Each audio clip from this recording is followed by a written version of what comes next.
नमस्कार, बहुत बहुत स्वागत है आपका मेरे YouTube चैनल पर। और आज हम बात करने वाले हैं प्रधानमंत्री मोदी की आने वाले दिनों में कनाडा की यात्रा के बारे में। कनाडा के प्रधानमंत्री कार्नी ने G7 समिट के लिए प्रधानमंत्री को बुला लिया है। प्रधानमंत्री ने उनका निमंत्रण स्वीकार भी कर लिया है। अगले कुछ ही दिनों में प्रधानमंत्री को कनाडा जाना है और ये इसलिए इम्पॉर्टेंट हो जाता है कि साल भर पहले इन्हीं दिनों में भारत और कनाडा के संबंध सबसे न्यूनतम स्तर पर आ गए थे। इस हद तक न्यूनतम आ गए थे कि दोनों देशों ने अपने अपने जो उच्च अधिकारी थे हाई कमीशन में तैनात किए हुए, उनको विड्रॉ कर लिया था, उनको वापस बुला लिया था। और ये सबसे बड़ी आप कह सकते हैं भारत कनाडा के संबंधों में गिरावट बीते 70-75 सालों में देखी गई थी। लेकिन अब ट्रूडो वहाँ पे नहीं है, ट्रूडो की सत्ता उनके हाथ से जा चुकी है। कार्नी साहब नए प्राइम मिनिस्टर बन गए हैं और उन्होंने भारत के साथ एक तरीके से इस बात को दोहराया है कि भारत की जो बाज़ार है, भारत की जो अर्थव्यवस्था है, वो दुनिया की अर्थव्यवस्था को मजबूत बनाए रखने के लिए बहुत ज़रूरी है। इस बाज़ार को इग्नोर नहीं किया जा सकता।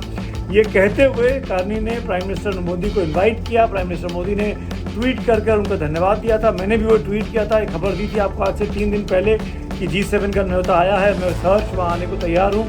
लेकिन ये सब चीज़ें तो कनाडा और भारत के संबंधों को लेकर हुई। G7 दुनिया की सबसे बड़ी 7 अर्थव्यवस्थाओं का एक जुटान होता है, एक मिलन होता है, जिसमें अमेरिका भी है, जिसमें रूस भी है, जिसमें जर्मनी भी है और जिसमें चीन और जापान भी है।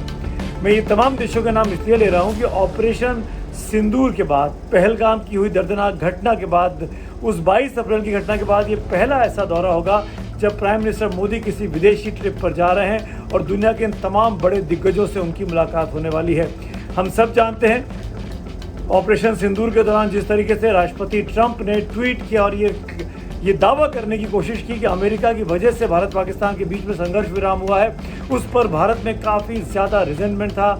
भारतीय सरकार ने, भारत के विपक्ष ने, भारतीय मीडिया ने बहुत से सवाल विदेश नीति पर उठाए, कूटनीति पर उठाए कि आखिरकार भारत पाकिस्तान के आपसी संबंधों के बीच में अमेरिका कहां से कूद गया। कैसे राष्ट्रपति ट्रंप ये बोल सकते हैं कि मैंने व्यापार की धमकी दी, टैरिफ रोकने की धमकी दी, उसके बाद दोनों मुल्कों में ये समझौता हो पाया। 10 मई की ये बात है। इसीलिए आपको याद होगा 22 अप्रैल को जब पहलगाम में हमला हुआ था, प्राइम मिनिस्टर मिडिल ईस्ट में थे, वहाँ सऊदी का दौरा कर रहे थे। बीच दौरे को छोड़ के उन्होंने भारत लौटे थे और यहाँ पे आके मुलाकात की थी। उसके बाद 22 अप्रैल के बाद से लेकर 7 मई, इस एक हफ्ते के दौरान भारत ने तैयारी की और पाकिस्तान पर हमला किया।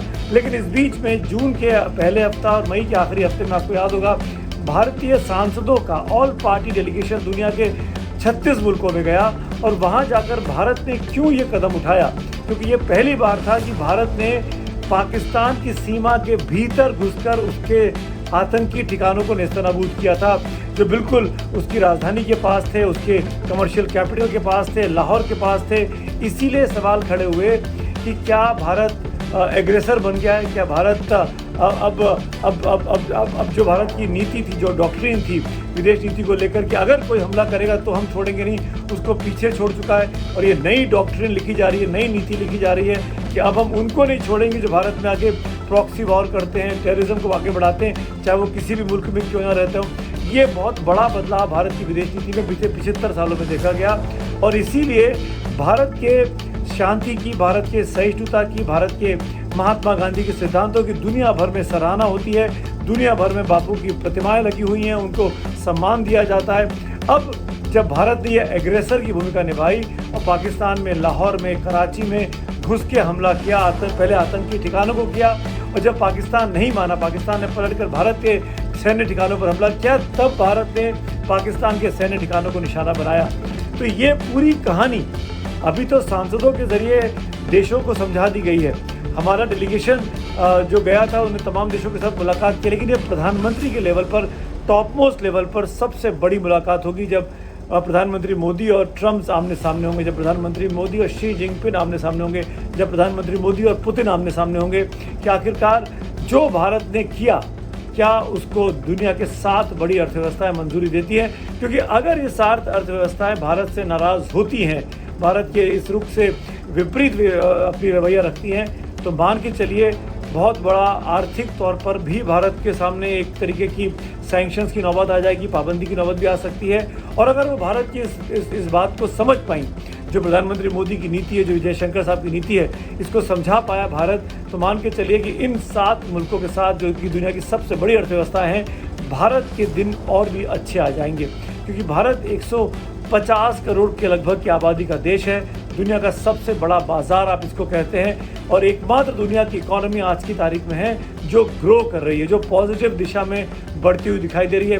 दुनिया भर में मंदी की मार है, लेकिन भारत में ऐसा अब तक नहीं दिखा है। भारत ने अपनी अर्थव्यवस्था को बना के रखने में कामयाबी हासिल की है, इसीलिए दुनिया, चाहे जैसे कि कनाडा के प्रधानमंत्री कार्नी ने कहा, ये अमेरिका भी समझता है, ये चीन भी समझता है, ये यूके भी समझता है, ये जर्मनी भी समझता है। इसीलिए भारत की अर्थव्यवस्था को मजबूत बनाए रखना और इन तमाम दुनिया के बड़े मुल्कों को समझाना कि भारत के बगैर आप जो बनाएंगे वो कहाँ कंज्यूम करेंगे। भारत के लिए, भारत के पास जो मैन फोर्स है वही तो आपके इन तमाम उत्पादों को बनाने में मदद करेगा। इसीलिए भारत की ताकत को दुनिया आज समझ रही है, और ये हिंदुस्तान के साइज को लेकर, हिंदुस्तान के पॉपुलेशन को लेकर और हिंदुस्तान के इस लोकतांत्रिक मूल्यों को लेकर जो 75 सालों में, 76 सालों में, 78 सालों में हम लोगों ने संजो कर रखे, चाहे किसी की भी सरकार क्यों ना रही हो, चाहे कोई भी प्रधानमंत्री क्यों ना रही हो। लेकिन आज की तारीख में प्रधानमंत्री मोदी के आने के बाद से भारत की वैल्यू, ऐसा कहा कि अंतर्राष्ट्रीय दुनिया में बहुत बड़ी है, भारत के पासपोर्ट की कीमत बहुत बड़ी है। तो ऐसे में अब ये वक्त है जब प्रधानमंत्री मोदी मिलेंगे तो क्या वो ट्रम्प साहब के साथ जो भी कुछ खटास आई इन दिनों संबंधों में, बीते एक महीने में, 10 मई से आज हम 11 जून को आ गए हैं, उसको नॉर्मलाइज कर पाएंगे? क्या चीन और पाकिस्तान के बीच जो संबंध रहे हैं दोस्ती के, क्या भारत चीन को समझा पाएगा कि क्यों पाकिस्तान में उसने हमला किया? क्योंकि ये भी कहा गया कि जो युद्ध हुआ 3 दिनों के लिए ऑपरेशन सिंदूर के वक्त में, उस वक्त चीन पाकिस्तान की मदद कर रहा था। वो भी भारत को कन्विंस करना है कि चीन उस तरफ ना इंटरवेंशन करे, वरना भारत के 2 फ्रंट खुल जाएंगे, पूरब में भी और पश्चिम में भी।